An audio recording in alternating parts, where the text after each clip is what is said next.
to be freed from the shackles of bondage. These engines that appear on screen look familiar. You would know them to be from your childhood. One thing is for certain, though. These things used to not roll. Alright, we're back at it again. Sorry about the rather cryptic intro. I've been working on some projects recently that have kind of caught my attention. Started off with Fiddle Fart here in the middle. I showed him off in a video a while back. It's a Trackmaster Talking Thomas, but modified with a traditional motor. I cut a hole in the roof that's larger than the traditional one, and allows for the switch to be flipped and stuff. My initial idea is to take the circuit board from a Hot Wheels RC car. You can get them at Walmart for like 15, 20 bucks. Pretty easy.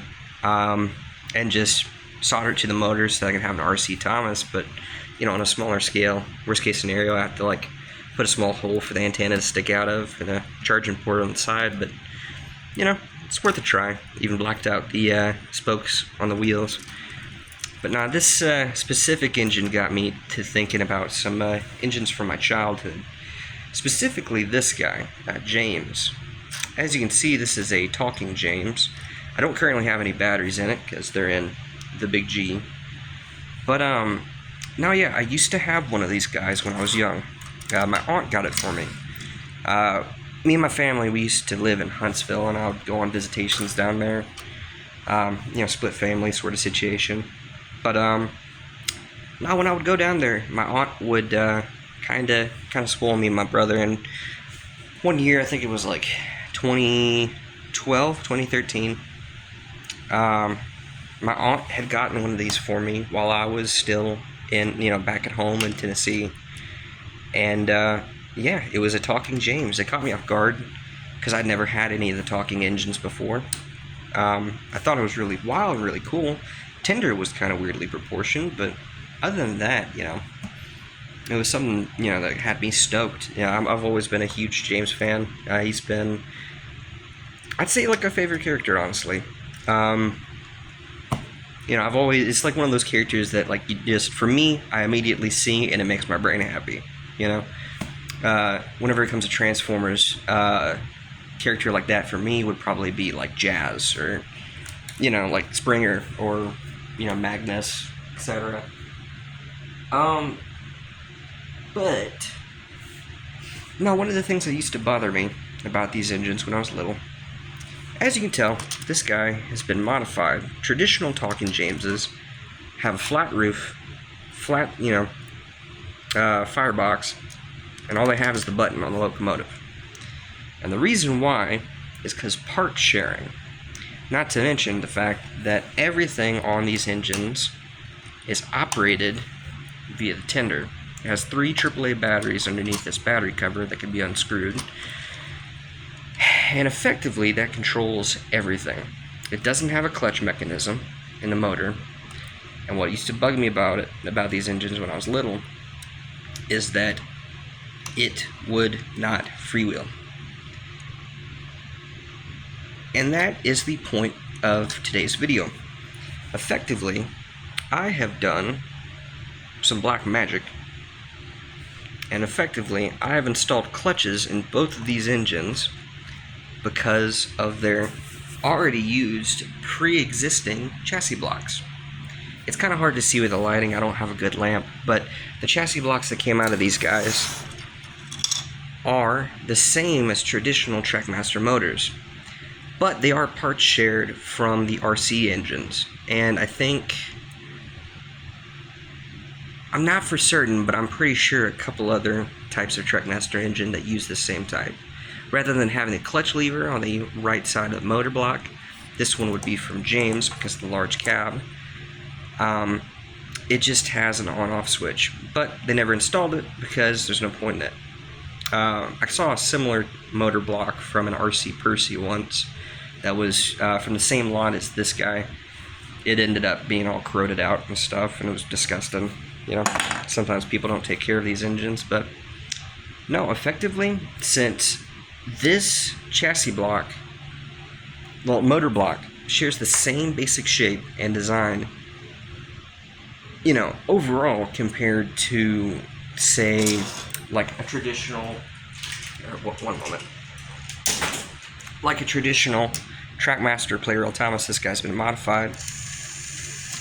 Effectively, as long as you cut a hole in the roof and provide enough room for the other electronic components to fit, you can literally swap the already existing motor with the wires into the blocks of these engines. All you have to do is just provide space for the clutch lever. As you can see right now, he freewheels entirely, but if you flip the lever forward, locks in place, locks in gear, like, you know, traditional engines.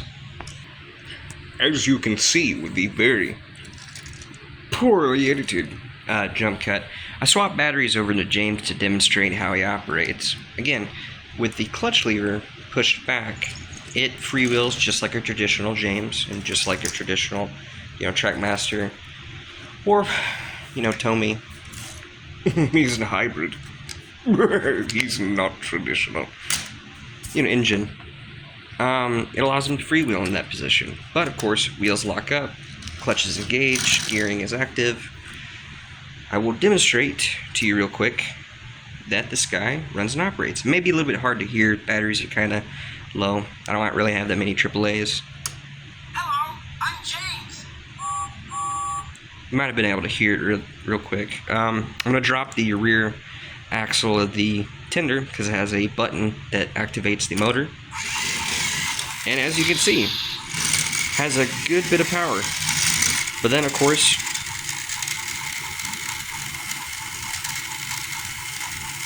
clutch lever works. Good for you, buddy. But, yeah, the process was definitely, it wasn't the worst, but it was definitely kind of a hassle. I'm going to disassemble him real quick by pausing the video. I'm going to try to, never mind. I'm just going to disassemble it off camera. Oh, never mind. I didn't even have to worry. The screws came out on their own. Well, in all seriousness, though. Yeah, I'm disassembling it to demonstrate to y'all kind of the simplicities. Sorry about that. My cats decide to act like crackheads. The simplicities and complexities of such a modification. I'm gonna flip them over real quick with the body shell off to show y'all. Yeah, there are a lot of screws. A lot of screws. A lot of triangle screws. A lot of triangles. Okay.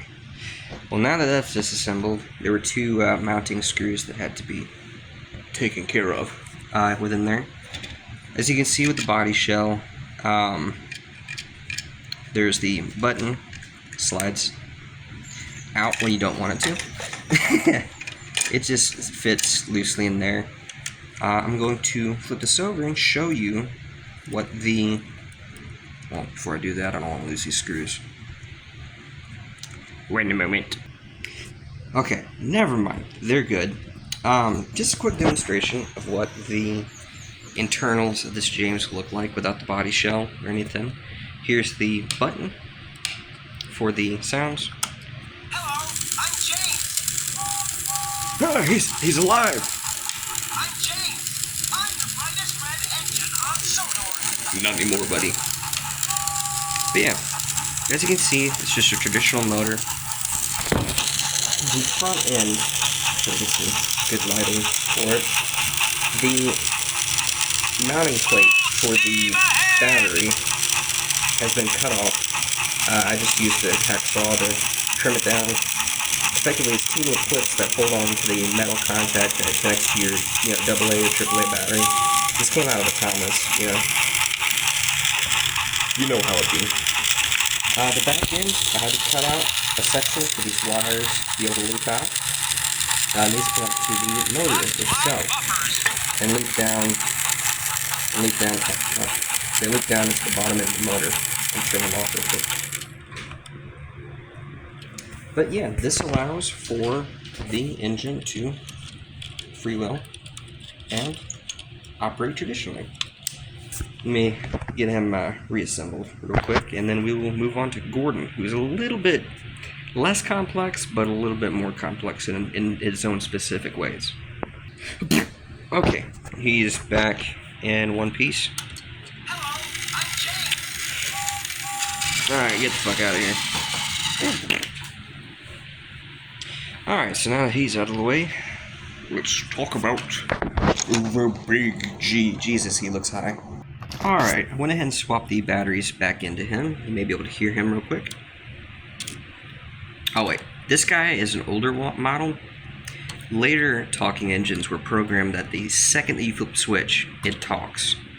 And the motor, starts whirring. These guys are entirely activated by the button. Basically, you press the button in the center of the boiler or on top of, the boiler itself. For instance, this guy, his whole boiler section was a button.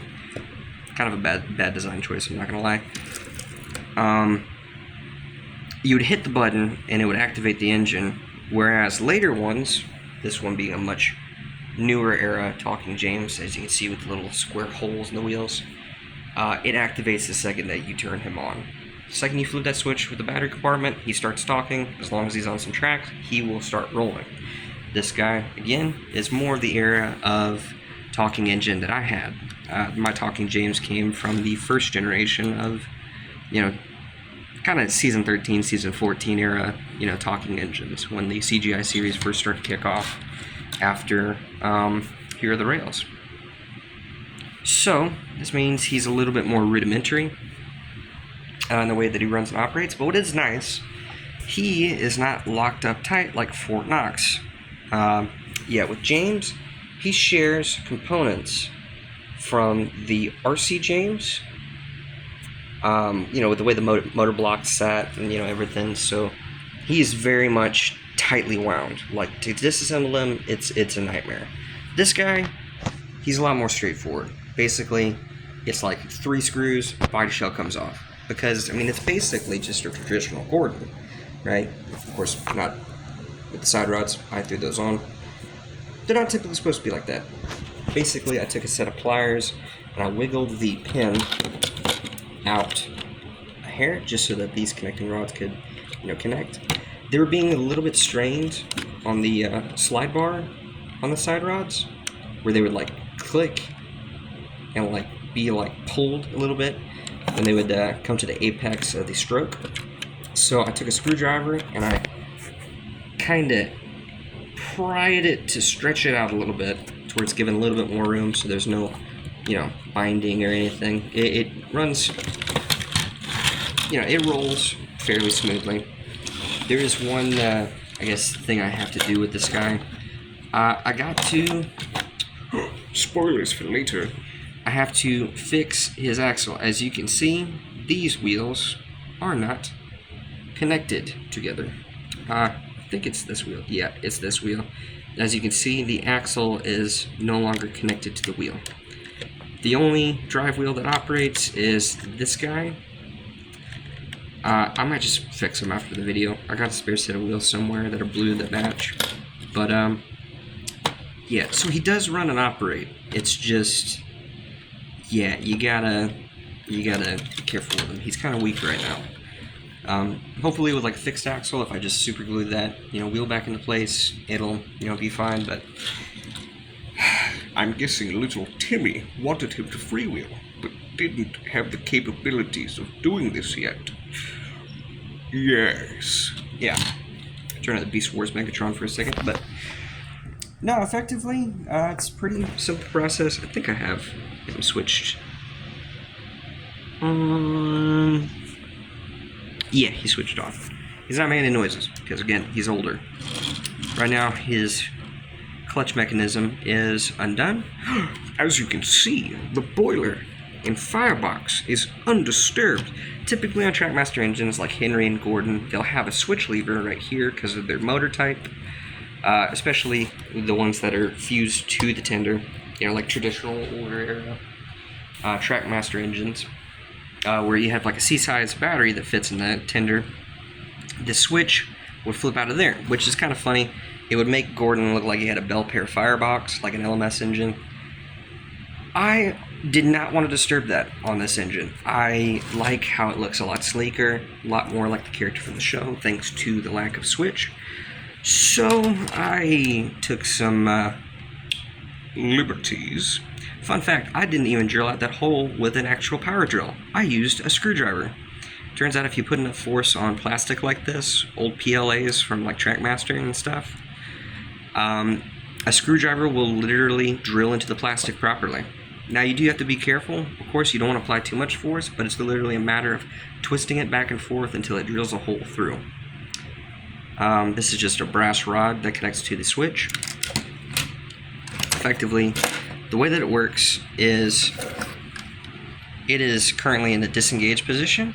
To engage it, you just press it down, and that moves the switch inside the cab to, oh, that's the disengaged one, to lock the wheels. So effectively they are engaged currently. As you can hear, the clutch mechanism is engaged. I'll go ahead and disengage that. You just pull it out, pull down via that to disengage it again and allow him to freewheel. But I'm going to sneeze him apart. Okay, so now that that's taken apart, you can look at this absolute nightmare shit show. Okay, so on the ground level, you can see where the rod for the switch runs up to the traditional switch. I'm gonna be honest, a lot has been chopped off of this chassis block. The old one used to look like, one second, I gotta reassemble it. It used to look like this when assembled. That circuit board that's up there with the button. Hello, I'm Gordon. The motor.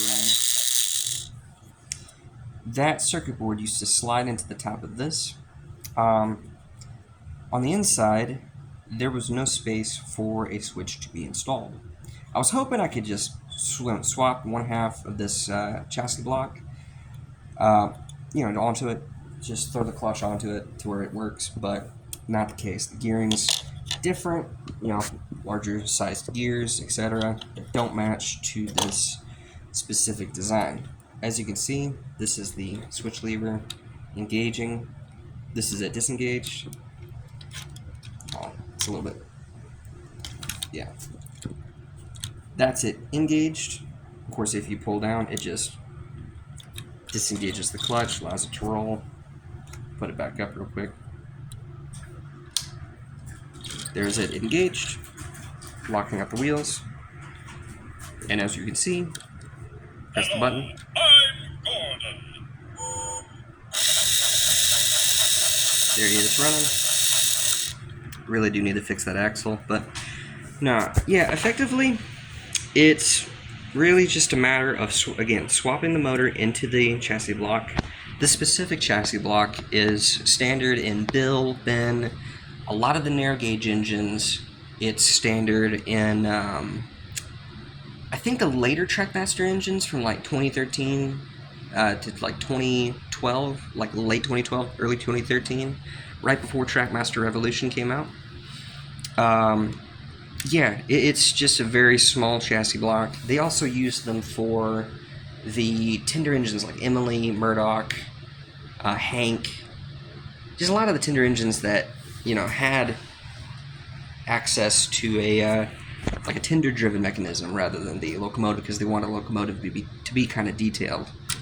Yeah, effectively, same type of motor. It just, operates the way it does. Again, swap the motor in because it has a standard CAN motor, as you can see down there in that little slot. And yeah, the only things I really had to do were just chop out some of this so that it would flush, rather smoothly into the body shell, while also not disturbing the shape of the body shell. The button. He's domeless. Oh my god, the indignity. But no, yeah, it just allows for more space inside the body shell. Allows for that to not to be messed with. Yeah, that's fine. Oh, gearing that's exposed. Reason why, this is how the CAN motor used to be set up. Of course, you'd have your contact that would be at the back right here, and the contact at the front. With that missing, though, it leaves a big old gap. So, a little bit sketchy, but it's okay.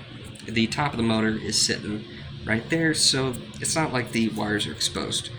They're only, kind of just loosely sitting up there. I just wrapped some medical tape around it. I don't have any electrical tape. I lost it. I don't know where it went. I didn't ski for you. Yeah, just to protect those wires, make sure they're good. But yeah, I just effectively wrapped it loosely around the circuit board to hold it into place. You want to make sure it's pretty flush with the end of the motor block. I put a 3M strip. Hold on, I think I got the box over here. Yeah, these type of wall strips as a cushion for the bottom of the circuit board. That also allows it to stick pretty decently. These are poster strips from 3M. They're pretty good. Would not recommend them for apartment walls, though. They like to rip paint off. Don't ask me how I know. But yeah, effectively this is the working chassis block. Again, screwdriver, you're just literally able to drill slowly through the base plate. And yeah, this is just a brass rod I found off of a model locomotive that I have. It's a G-scale engine. It's one of the old handrails that fell off. I'll replace that later. That's life. Yeah, it just, again, slides. Oh, it's hard to do one-handed. Slides up and down through the hole, allowing the switch to be engaged and disengaged, and allow it to freewheel and Hello, I'm Gordon. talk and run. Oh wait, that's disengaged. There we go. Yeah, I need to fix that actually. Before I reassemble them, just a little FYI, there are these 3 support things that I had to snip with a pair of wire cutters, just to allow for more clearance for the motor block and the button. Again, you want to make sure this is positioned at a decent distance to where it's centered, just like on the original chassis block, so that the button on the middle of the boiler can make contact with that button. Yeah, I'm gonna sneeze him together real quick. Okay, he's back together now. Yeah, now that these guys are reassembled, I've showed you all the internals of these engines. I made this video, again, as a basic demonstration to show the basic processes of what I went through. I'm hoping in future to get, engines like, Victor or Henry to kind of go through the same process.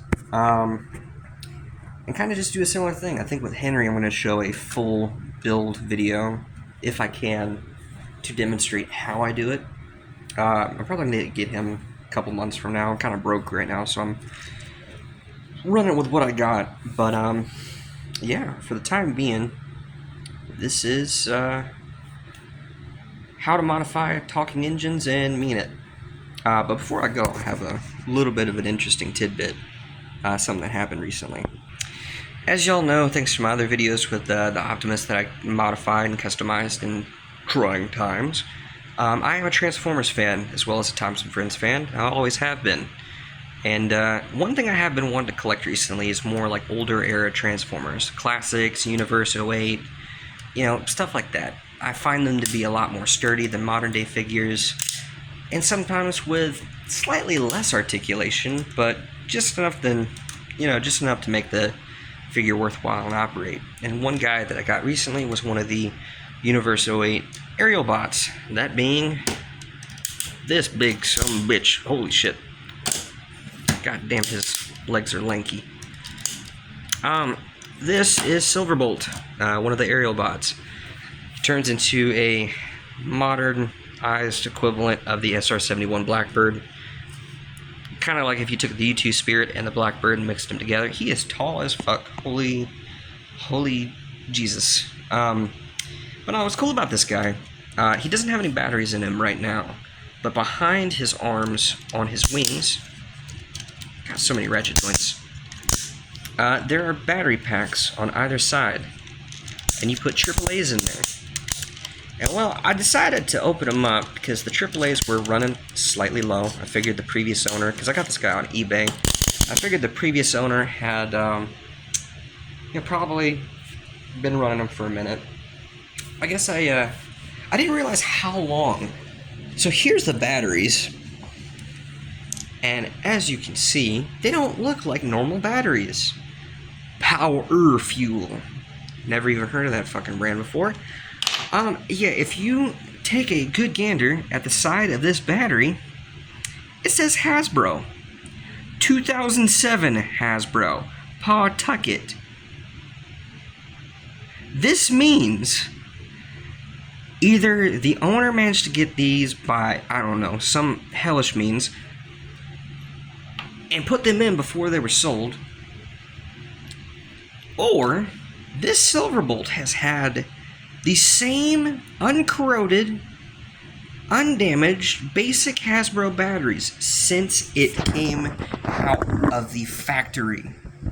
Which, if that's the case, because, there's little dings and scratches here and there showing, like, where, he was appreciated, he was loved, he was, messed around with, somebody had fun with them, previous owner, it's got that, as Leo Kim Video used to say, that used toy, love, kind of like the Thomas love, where, like, you see, like, classic Trapmaster engines, for instance, take-along engines, you'll find them at, like, used toy lots and stuff like that, and they're all scratched up, they're missing the paint, and it's because the kid who operated them prior, if they're not missing parts, they just loved them, they took them everywhere. For instance, this guy used to be a Reindeer Thomas for Christmas.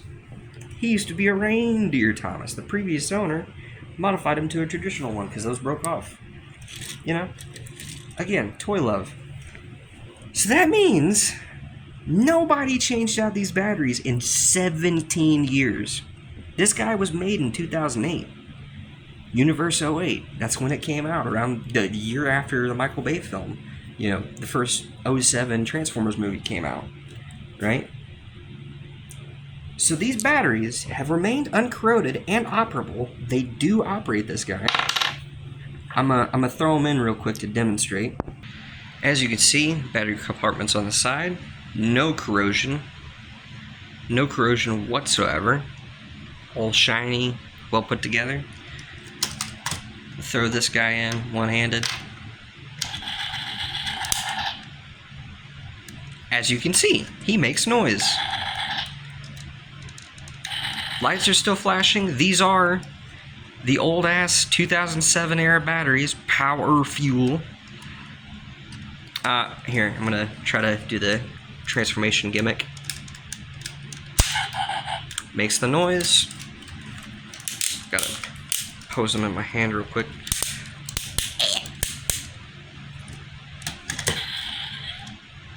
And 17 years and these batteries still work. Sorry, I had to demonstrate that. I just find it crazy. What is in the water at Hasbro? Crazy stuff, man. But yeah, man, old lights and sounds toys. They're great. Anywho, this is Little Green Guy signing off. Like and subscribe, follow if you can. I would be greatly appreciated. I'm going to try to start posting more regularly about, Transformers, Thomas and Friends, hell, even Hot Wheels if I can, because I collect those too. May start doing some Transformers reviews. Who knows? Maybe some classic Trapmaster take and play reviews, because, Lord knows I got plenty enough to do that. But yeah, bid y'all farewell, and I wish you all the best of luck in modifying engines in the same way. Again, this is just a video to demonstrate basics on if anybody else wants to follow in the footsteps, you know, fix childhood woes. Again, young me used to be upset because it's like, oh my god, $10. Oh my god, and remember when these guys were that cheap on store shelves?